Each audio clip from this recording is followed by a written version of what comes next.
టాటూలకు సంబంధించి ఆసక్తికర విషయం. చాలా మంది టాటూలు వేయించుకోవడాన్ని ఇష్టపడుతుంటారు. మరికొంతమంది అయితే రెగ్యులర్ గా కొత్త కొత్త టాటూలను వేయించుకుంటూ ఉంటారు. ఈ క్రమంలో కొంతమంది పేరెంట్స్ పేర్లు రాయించుకుంటే మరికొంతమంది ప్రియుడు ప్రియురాలి పేర్లు రాయించుకుంటూ ఉంటారు. ఇంకొంతమంది పిల్లల పేర్లు, దేవుళ్ల బొమ్మలతో టాటూలు వేయించుకుంటారు. ఈ క్రమంలో టాటూల గురించి ఒక ఆసక్తికరమైన విషయం వెలుగులోకి వచ్చింది. అవును, టాటూలంటే కొంతమందికి పిచ్చి ఇష్టం ఉంటుందన్న సంగతి తెలిసిందే. ఇందులో భాగంగా కొంతమంది పైకి బహిరంగంగా కనిపించే చోట టాటూలు వేయించుకుంటే కొంతమంది బయటకు కనిపించకుండా వేయించుకుంటారు. ఈ క్రమంలో చాలా మంది రెగ్యులర్ గా వాటిని మారుస్తుంటారు. మరికొంతమంది వేయించుకున్న టాటూలకు కొంత కాలానికి తీసేయాలని అనుకుంటూ ఉంటారు. దీనికోసం టాటూలను రిమూవ్ చేసే క్లినిక్లకు వెళ్తుంటారు. ఈ సమయంలో వారి సంఖ్య పెరుగుతుందని తెలుస్తుంది. వాస్తవానికి కొంతమంది చాలా ఇంట్రెస్ట్ తో టాటూలు వేయించుకుంటే మరికొంతమంది మాత్రం ఎమోషన్ లో టాటూలు వేయించుకుంటారు. దీంతో కొంతకాలానికి వాటిని తొలగించాలని భావిస్తుంటారు. ఎమోషన్ లో నిర్ణయం తీసుకుని వేయించుకున్నంత సులువుగా వాటిని రిమూవ్ చేయలేకపోతున్నామని విచారం వ్యక్తం చేస్తుంటారు. ఈ సమయంలో ఇలా టాటూలు వేయించుకున్న వారిలో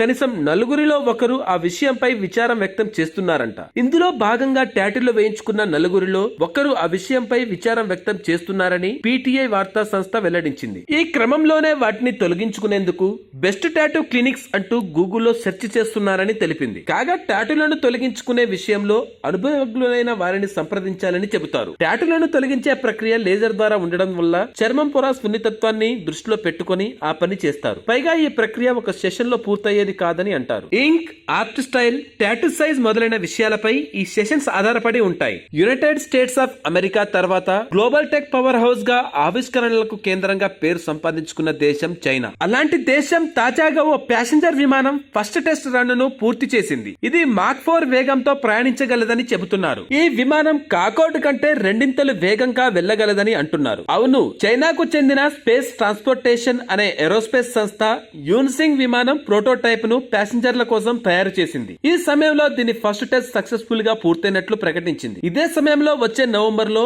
ఇంజన్ పరీక్షలు నిర్వహిస్తున్నట్లు తెలిపింది. 1976 నుంచి 2003 వరకు అందుబాటులో ఉన్న supersonic passenger plane Concorde గరిష్ట వేగానికి దీని వేగం రెండింతల కంటే ఎక్కువని చెబుతున్నారు. అన్ని అనుకూలంగా జరిగితే 2027లో ప్రయాణికుల కోసం పూర్తి స్థాయి సూపర్ సోనిక్ జెట్ విమానాన్ని ప్రారంభించే అవకాశం ఉందని చెబుతున్నారు. ఈ మేరకు సౌత్ చైనా మార్నింగ్ పోస్ట్ నివేదించింది. వాస్తవానికి ట్రాన్స్ అట్లాంటిక్ మార్గంలో అతి వేగంతో ప్రయాణించడానికి సాధారణ విమానాలకు సుమారు 8 గంటల సమయం పట్టగా కాంకార్డ్ కు 2 గంటల 53 నిమిషాలు మాత్రమే పడుతుంది. ఇక ఈ కొత్త సూపర్ జెనిక్ జెట్ విషయానికి వస్తే ఇది గంటకు 5000 కిలోమీటర్ల వేగంతో లండన్ నుంచి న్యూయార్క్ కేవలం గంటన్నరలో చేరుకోగలదని అంటున్నారు. అన్ని అనుకూలంగా జరిగితే 2003లో కాంకార్డ్ చివరి ప్రయాణం తర్వాత సుమారు 25 ఏళ్ల అనంతరం 2027లో ప్రయాణికులను తీసుకెళ్లగలిగే మొదటి సూపర్ సోనిక్ ఎయిర్లైన్స్ గా స్పేస్ ట్రాన్స్పోర్టేషన్ అవతరించనుంది.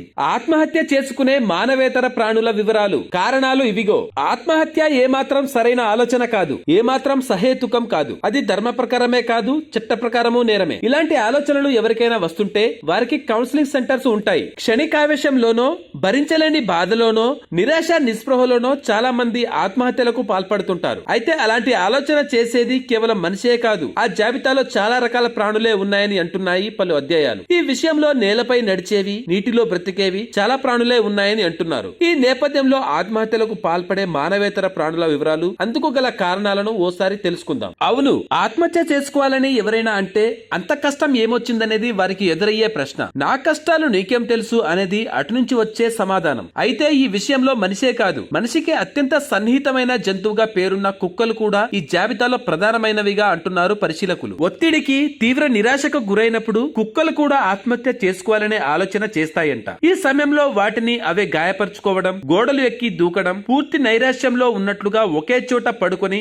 దీర్ఘంగా ఆలోచిస్తుండడం వంటివి కుక్కలు ఆత్మహత్య చేసుకోవడానికి గల ముందస్తు లక్షణాలు అని అంటున్నారు. ఇక పందులు కూడా ఒత్తిడికి గురైనప్పుడు ఆత్మహత్య చేసుకుంటాయని పలు అధ్యయనాల్లో వెల్లడైన పరిస్థితి. ఈ క్రమంలో అవి బలమైన గోడలను, రాళ్లను తలతో బలంగా ఢీకొట్టుకొని ఆత్మహత్య ప్రయత్నం చేస్తాయంట. ఇదే క్రమంలో ఒత్తిడి, అనారోగ్యం, ఒంటరితనం వంటి సమస్యలు ఎదిరినప్పుడు ఎలుకలు, పిల్లులు కూడా ఆత్మహత్య చేసుకొని చనిపోతాయంట. ఇలా భూమిపై ఉండే మనుషులు, ఇతర ప్రాణులతో పాటు నీటిలో జీవించే తిమింగలాలు, డాల్ఫిన్లు, చేపలు కూడా ఆత్మహత్య చేసుకుంటాయని అంటున్నారు. ఇందులో భాగంగా తీవ్ర ఒత్తిడి కారణంగా ఉద్దేశపూర్వకంగా ఒడ్డుకు కొట్టుకురావడం లేదా బలవంతంగా ఊపిరి బిగబట్టుకొని ఉండిపోవడం వంటి చర్యలతో ఈ సముద్ర జీవులు ఆత్మహత్య చేసుకుంటాయని చెబుతున్నారు. మనం ఉన్న ఈ భూమి భూమి అనంత విశ్వంలో ఓ చిన్న అణువుతో సమానం. మనకు తెలియని రహస్యాలు అంతరిక్షంలో ఎన్నో దాక్కొని ఉన్నాయి. కొన్ని సంవత్సరాలుగా ఈ రహస్యాలను ఛేదించడానికి అన్ని దేశాలు విశ్వ ప్రయత్నాలు చేస్తున్నాయి. ఖగోళాల గురించి, ఇతర గ్రహాలలో వాతావరణాల గురించి తెలుసుకోవడానికి అధ్యయనాలు ఎన్నో సాగుతున్నాయి. మన సౌర మండలంలో కేవలం భూమి మీద మాత్రమే జల నిల్వలు ఉన్నాయి అన్న మాటను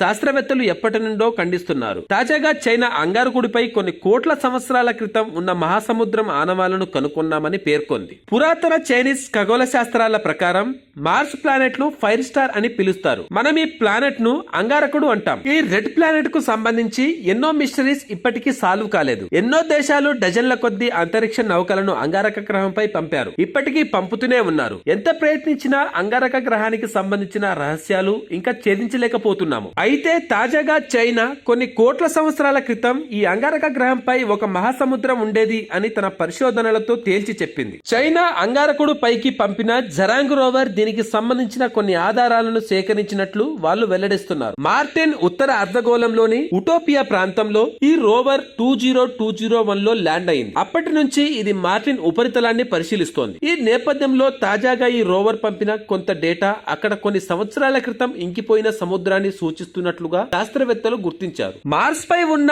ఉటోపియా ప్లానేషియా అనే ప్రాంతంలో ఓ పురాతన మహాసముద్రం ఉండేది అని తమ జరాంగ్ రోవర్ గుర్తించినట్లు చెబుతున్నారు. సుమారు 3.42 బిలియన్ల సంవత్సరాల క్రితం కొన్ని తెలియని కారణాల వల్ల ఆ సముద్రం ఎండిపోయి ఇంకిపోయిందట. అంతేకాదు ఆ సముద్రం ఉన్న సమయంలో అక్కడ సూక్ష్మజీవులు కూడా ఉండే అవకాశం ఉంది అని వారు తెలుపుతున్నారు. దీనికి సంబంధించిన మరిన్ని వివరాలు త్వరలో వెల్లడిస్తామని, ఇంకా దీనిపై పరిశోధన కొనసాగుతోందని చైనా పేర్కొంటోంది. Thanks for watching.